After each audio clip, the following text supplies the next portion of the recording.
Sai TV ప్రేక్షకులకు నమస్కారం. సాయినాథుని ప్రతిరూపం సాయి టీవీ కార్యక్రమానికి స్వాగతం. గత భాగంలో కాకడ హారతుల యొక్క విశ్లేషణ గురించి తెలుసుకున్నాం కదా. ఈరోజు మధ్యాహ్న హారతి యొక్క విశ్లేషణను తెలుసుకుందాం. బాబా యొక్క 4 హారతుల్లో కూడా మధ్యాహ్న హారతికి భక్తులు ఎక్కువగా పాల్గొంటూ ఉంటారు. మధ్యాహ్న హారతి యొక్క విశ్లేషణాన్ని ఈరోజు మనం తెలుసుకుందాం. సాయిరామ్ సార్.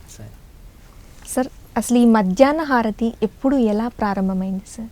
మధ్యాహ్న హారతికి సంబంధించి మనం కరెక్ట్గా అంటే ఆ డేటు అది మనం ఎక్కడ మనకు దొరకదు, కానీ మధ్యాహ్న హారతి బాబా శరీరంతో ఉన్నప్పటి నుంచి బాబా ఉన్నటువంటి మసీదులో ఈ హారతిని ఇచ్చేవారు.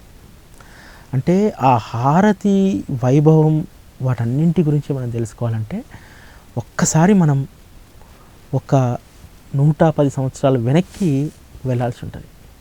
అంటే ఈరోజు మనము చాలా మందిరాలను మనం నిర్మించుకున్నాం. చాలా అంటే అడుగడుగునా మనకి ఈరోజు బాబా మందిరం ఉంది కాబట్టి మనం బాబా మందిరానికి వెళ్ళి హారతిలో పాల్గొంటున్నాం. ఆ రోజు కేవలం ఒక షిరిడీలోనే జరిగేది మధ్యాహ్న హారతి.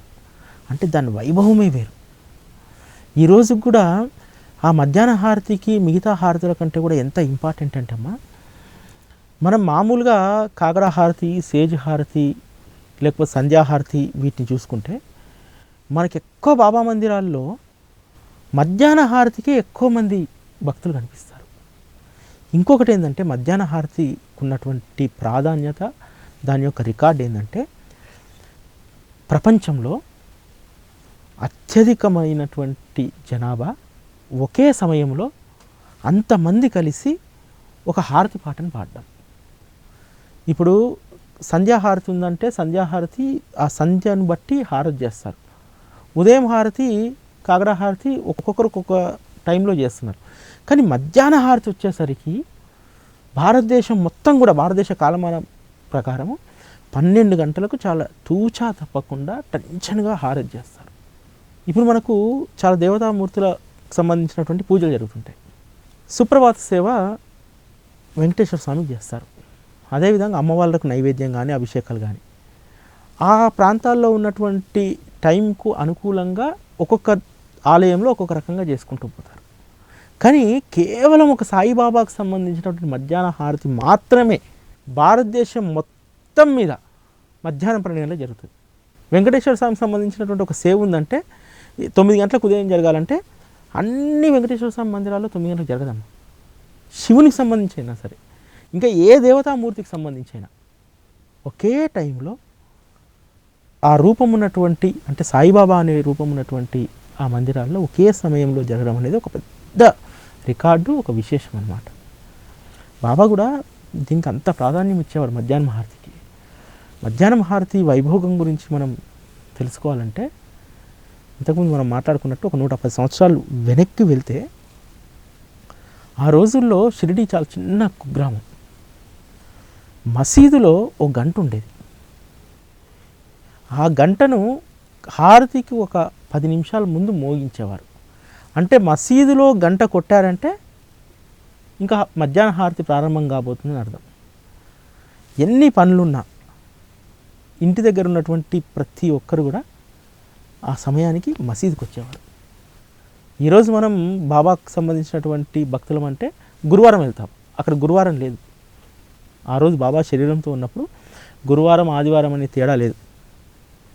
ప్రతిరోజు అక్కడ ఉన్నటువంటి గ్రామస్తులందరూ కూడా గ్రామస్తులతో పాటు బాబా దర్శనానికి వచ్చేటువంటి భక్తులు 12 గంటల కల్లా తూచా తప్పకుండా మసీదు ముందు నిల్చునేవారు. ఇంకొకటి ఏంటంటే ఆ గంట మోగిన తర్వాత స్త్రీ పురుషులు ఇద్దరూ వచ్చేవారు కదమ్మా.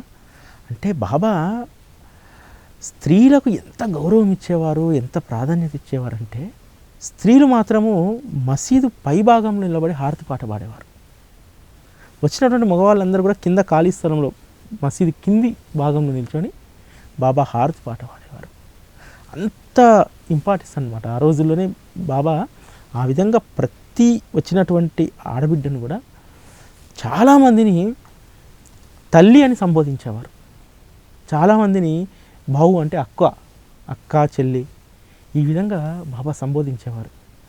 అందుకని హారతులకు సంబంధించిన దాంట్లో కూడా చాలా సముచితమైనటువంటి స్థానం మహిళలకు ఇచ్చేవారు. మసీదు పైభాగం నిలబడేవాళ్ళు, కింది భాగంలో మగవాళ్ళు నిలబడేవారు. అంటే అప్పటికి సమాజంలో చాలా ఆడ మగ అనేటువంటి వ్యత్యాసము, ఇంకా ఇంటికి యజమాని మగవాడు మాత్రమే ముందుండాలి, ఆడవాళ్ళు వెనుకుండాలి అనేటువంటి ఒక సంస్కృతి ఉన్నటువంటి రోజుల్లో బాబా గారు హారతుల సమయంలో తొలి స్థానం ఆడవాళ్ళకే. అంటే ఎంత అంటే చాలా చిన్న విషయమే చూడడానికి. ఇది ఈరోజు మాట్లాడుకుంటున్నాం కాబట్టి మనకు తెలిసింది ఎంత గొప్ప విషయం. ఈరోజు ప్రభుత్వాలు కావచ్చు, లేకపోతే సామాజిక సంస్థలు కావచ్చు, ఈరోజు ఆడపిల్లల్ని రక్షించుకుందాం, ఆడపిల్లల్ని చదివిద్దాం అని చెప్పి ఈరోజు ప్రచారం చేస్తుంది. నాకు తెలిసి, నా ఊహ తెలిసినప్పటి నుంచి బస్సులలో ప్రతి చోట రాసి ఉంటుంది, ఆడవాళ్ళకి కేటాయించిన సీట్లలో వారినే కూర్చొనించి వారిని గౌరవిద్దామని చెప్పి. నాకు తెలిసి ఎక్కడ కూడా అది ఫుల్గా అమైనటువంటిది ఎక్కడ చూడలేము మనం. అంటే సామాజికంగా మనం ఎటువంటి ప్రాధాన్యతలు ఇవ్వాలి. హారతి ఊరికనే హారతి సాయిబాబా లేకపోతే బాబాకు సంబంధించినటువంటి కీర్తన అది మాత్రమే కాదు. ఇక్కడ బాబా సమాజంలో ఉన్నటువంటి ఒక అసమానతలను సమానత తీసుకురావడానికి కూడా చాలా సందర్భాల్లో చాలా రకాలుగా చేశారనమాట. అంతా ఒక అర్థం ఉంటుంది. తర్వాత ఆ రోజు హారతి మసీదులో ప్రారంభంగానే, ఆ రోజు మసీదులో హారతి ప్రారంభం కాగానే బాబాగారు చాలా ప్రసన్న వదనంతో కూర్చునేవారట. చిలుం చేతిలో పట్టుకొని ఒక అలౌకిక స్థితిలో, వీళ్ళందరూ హారతి పాట పాడుతుంటే ఒక అలౌకిక స్థితిలోకి వెళ్ళిపోయేవారట. తర్వాత ఆ రోజు హారతి మొదట నూల్కర్ గారి దగ్గర నుంచి జోగ్ గారి వరకు హారతి ఇచ్చారు. హారతి ఇచ్చేటప్పుడు హారతి ఇచ్చేవాళ్ళు కుడి చేతిలో 5 ఒత్తులతో ఉన్నటువంటి హారతి పళ్ళని పట్టుకొని ఎడం చేతితో గంట మోగిస్తూ బాబాకు హారతి ఇచ్చేవారు. హారతి ఇచ్చినంతసేపు కూడా బాబా గారు చాలా ప్రశాంతంగా వచ్చినటువంటి వాళ్ళందరినీ కూడా తదేకంగా అలా చూస్తూ, అప్పుడు హారతి ఇచ్చే టైంలో వారి చూపు నుంచి వచ్చేటువంటి ఆ యొక్క కిరణాలు ఏవైతే ఉంటాయో అవి మమ్మల్ని తాకాలి అని చెప్పి పరితపించేటువంటి వాళ్ళు ఎంతోమంది ఉండేవాళ్ళట. హారతి సమయంలో కపర్దే గారికి ఒకసారి అలాంటి అనుభవం జరుగుతుంది అనమాట.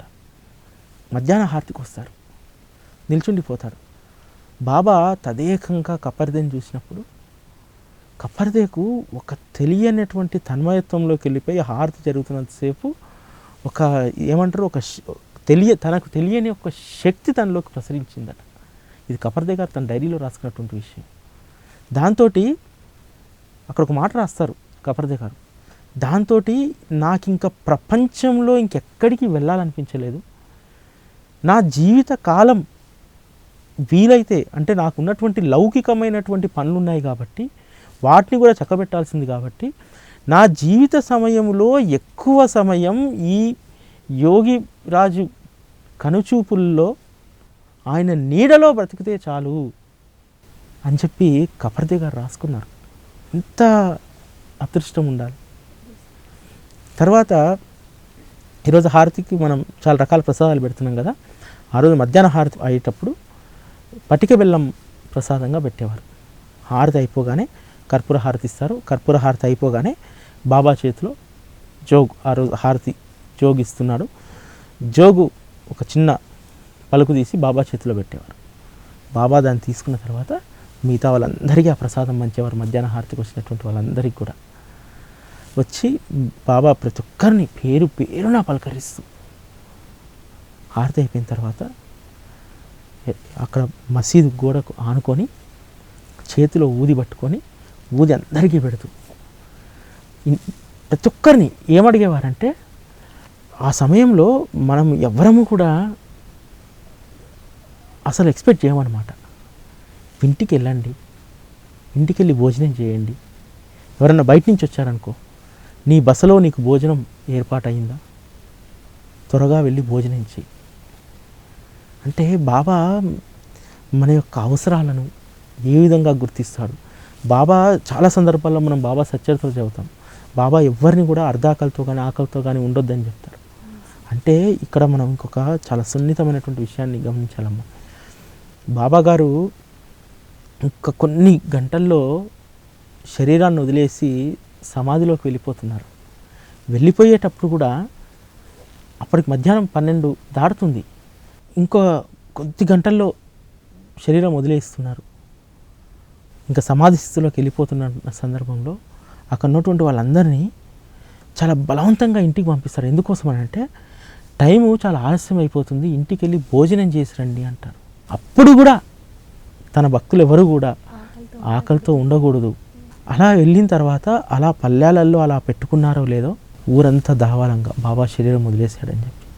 అంటే ఎప్పుడు ఏ పని మనం చేయాలి అదన్నీ కూడా బాబా మనకెప్పుడు గుర్తు చేస్తుండేవారు. ఆ విధంగా బాబా అందరినీ కూడా మధ్యాహ్నం హారతికి వచ్చినామంటే నెక్స్ట్ నీ పని ఏంటి, భోజనం చేయాలి, ఖచ్చితంగా ఇంటికి వెళ్ళి భోజనం చేయి. లేకపోతే వచ్చినటువంటి ఆ రోజు అక్కడికి వచ్చేటువంటి వాళ్ళందరికీ కూడా బాబా భక్తులు ఎక్కడికంచెలో వచ్చేవారు. వారికి సరైనటువంటి భోజన వసతి కూడా బాబా గారు ఏర్పాటు చేసేవారట. మనకు కథలో చూసాం, ఏది చోల్కర్ షిరిడీకి వస్తే జోగ్కు చెప్పి జోగ్ ఇంట్లో ఆతిథ్యం ఇస్తాడు. అట్లా ప్రతి ఒక్కరికి కూడా ఆ రోజు హోటల్ లేవు, ఇవన్నీ లేవు. వాళ్ళతో పాటు వీళ్ళు కూడా హారతికి అలా వాళ్ళ ఇంట్లో బస్ చేస్తూ అక్కడే భోజనం చేస్తూ హారతికి వచ్చేవారు. అలా షిరిడీలో హారతి, మధ్యాహ్న హారతి ఆ విధంగా ప్రారంభమైంది. ఎక్కడున్నా సరే ఆ రోజు ఖచ్చితంగా అక్కడికి రావాల్సిందే మధ్యాహ్న సమయానికి. చాలా చక్కగా చెప్పారు సార్. అసలు వింటుంటే నాకే ఎంత అసలు బాబా గురించి చాలా లోతుగా తెలుస్తుంది.